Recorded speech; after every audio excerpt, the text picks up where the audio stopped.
هنحل مع بعض الأسئلة اللي على كورس السي على موقع جملتك. هندخل على موقع جملتك.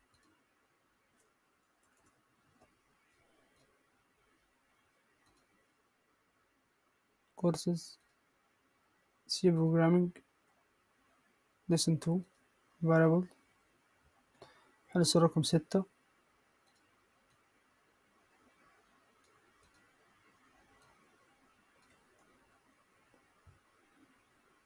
نحل السؤال ده على موقع ريبل اي تي.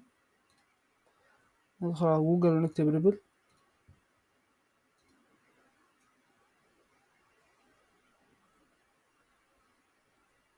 انت لو اول مرة تتفرج على الفيديو ده فالمفروض ان انت بعد تدخل موقع ريبل هتعمل كرييت ريبل، تختار اللغة اللي هتحل عليها السؤال اللي هي لغة السي، وبعدين تكتب اسم التايتل، الاسم حر، ممكن تكتب اللي انت عايزه عادي، تعمل دوس كرييت ريبل. بس انا عامل ريبل قبل كده مسميها كيو، دي بحل عليها كل الاسئله، لان المفروض ان انت طالما حليت سؤال مره في 2 في 3 في ايا كان عدد التجارب اللي انت بتحل عليها السؤال، فالمفروض ان ايدك بتاخد على حل الاسئله، بتاخد على كتابه الكود. لو انت معرفتش ان انت تكتب الكود مره تاني كده انت في مشكله، لازم ترجع الفيديو كمان مره وتطبق عليه اكتر من كده وتفهمه اكتر، لان انت طالما كتبت السؤال انت ممكن تمسحه عادي وتختار تكتب حلول مختلفة او قيم مختلفة او طرق مختلفة للكود لوحدك من غير اي مساعدة، او انك تبص على الكود مرة كمان. فانا عامل ان انا كريت واحدة ريبل واحدة بس بحل على كل الاسئلة. السؤال اللي بحله بمسحه لان بعرف اكتبه تاني. انت المفروض تكون وصلت للمرحلة دي بعد كل ليسون او بعد كل فيديو انت بتكتب كود وحدك، متختارش ان انت تنسخ الكود او تتفرج على الكود وهو مكتوب وتنسخه او تكتبه بايدك في نفس الموقع او في نفس المكان اللي هتكتب فيه الكود، سواء ريبل او برنامج عادي، تكون بتعرف تكتب كود لوحدك. فنيجي عند السؤال هنا ونمسحه ونجيب السؤال الجديد. السؤال بيقول عندنا برنامج يسجل 5 أرقام ويطبع مجموعهم. ده السؤال القديم احنا هنمسحه. بس النهاردة هنتعلم حاجة جديدة في حجز المتغيرات. احنا عشان نحجز متغير من نوع انت بنكتب انت عادي اللي هو انتجر، بس بنختصرها اللي هو انت، وبعدين بنختار اسم المتغير. انا هسمي المتغير المرة دي اكس. المفروض بعد كده بندوس equal 10 سيميكون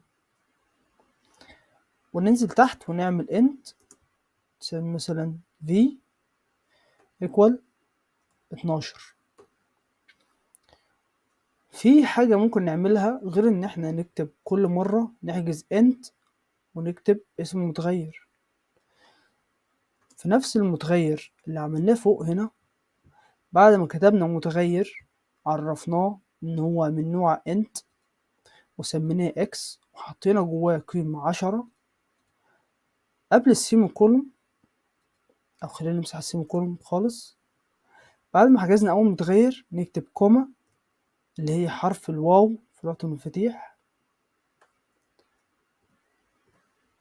ونحجز متغير كمان بس مش هنكتب انت، هنسمي المتغير على طول، هنسميه في، والفي ده بيساوي 12.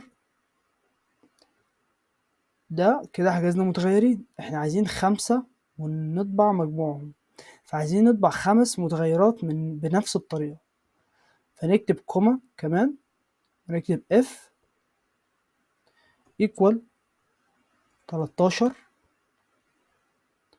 بعدين كوما اتش equal 5، بعدين كوما اس equal 14. كده كام متغير؟ 1 2 3 4 5. كده 5. طالما خلصنا ال5 متغيرات فممكن نقفل السطر بإن احنا نحط سيمي كولون. كده احنا حجزنا 5 متغيرات في نفس السطر وكلهم عرفناهم انهم من نوع انت. نيجي تحت علشان نطبع مجموع كل المتغيرات اللي احنا عملناها. في اول طريقة ان احنا نطبع المعادلة دي جوه برنت اف نفسها، دي اللي شفناها في الفيديو اللي قبل كده، او ان احنا نحجز متغير كمان. المتغير ده القيمة اللي جواه هي بتساوي حاصل جمع كل المتغيرات. خلينا نجرب كل الطريقة لوحديها. اول طريقة ان احنا نكتب المعادلة جوه برنت اف نفسها، فنكتب برنت اف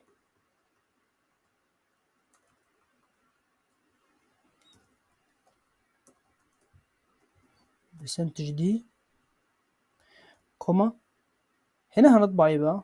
هنطبع الاكس بلس الفي بلس الاف بلس الاتش بلس الاس سيميكون. حاليا هو خد في امر برنت اف ان هو هيطبع قيمة اللي هي برسنتج دي. ايه بقى القيمة اللي هو هيطبعها؟ انا اديته معادلة حسابية، اديته الاكس بلس الفي. الاكس بلس الفي، تعال نشوف الاكس بتساوي كام. الاكس بتساوي 10 والفي بتساوي 12، يبقى الاكس بلس الفي بيساوي 22. تمام، هنا لحد هنا 22. بعدين 22 بلس الاف جواها كام؟ 3. 22 و13 يبقى 35. لحد هنا دول كده بيساوي 35. طيب 35 بلس الاتش اللي هي كام؟ 5، يبقى 40. من هنا لحد الاكس، من الاتش لحد الاكس تساوي 30. طيب 30 بلس الاس عندنا بكام؟ 14، يبقى 30 و14 44. يبقى المعادلة دي بتساوي 44. تعالوا نجرب الكود. 54، يبقى احنا حسبناها غلط. احسبها كمان. 10 12 13 5 14 54 فعلا. يبقى انا نسيت 10. تمام، هو حجز القيمة دي في برنت اف وطبعها. دي طريقة بس مش احسن حاجة يعني. احنا ممكن نخلي الطريقة بروفيشنال اكتر من كده، ان احنا نيجي هنا ونحجز متغير كمان نوع انت ونسميه توتال.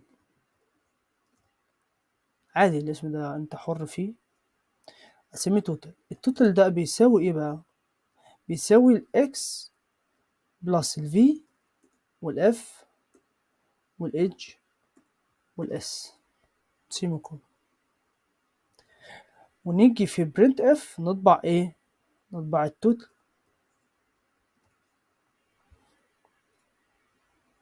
هنا بروفيشنال اكتر. ليه؟ لان انت لما عملت متغير، المتغير ده هو اللي جواه حاصل جمع كل المتغيرات اللي انت حجزتها.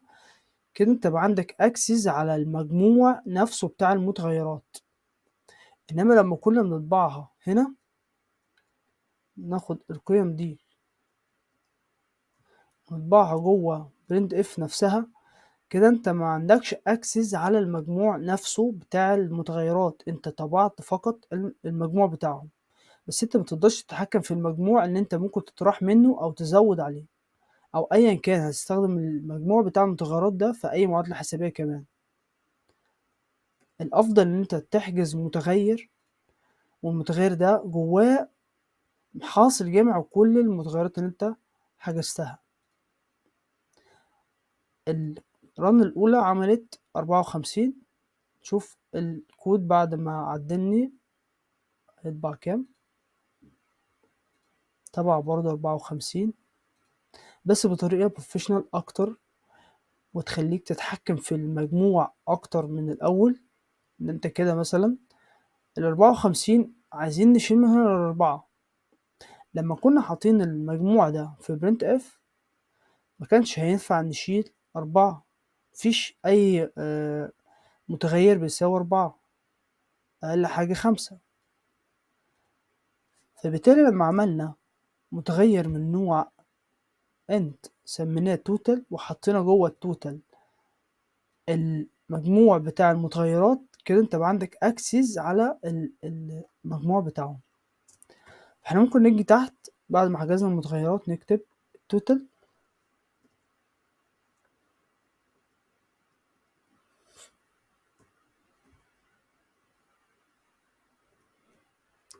equal توتال ناقص 4. كده احنا عملنا ايه؟ قلنا التوتال ده بتساوي التوتال ناقص 4.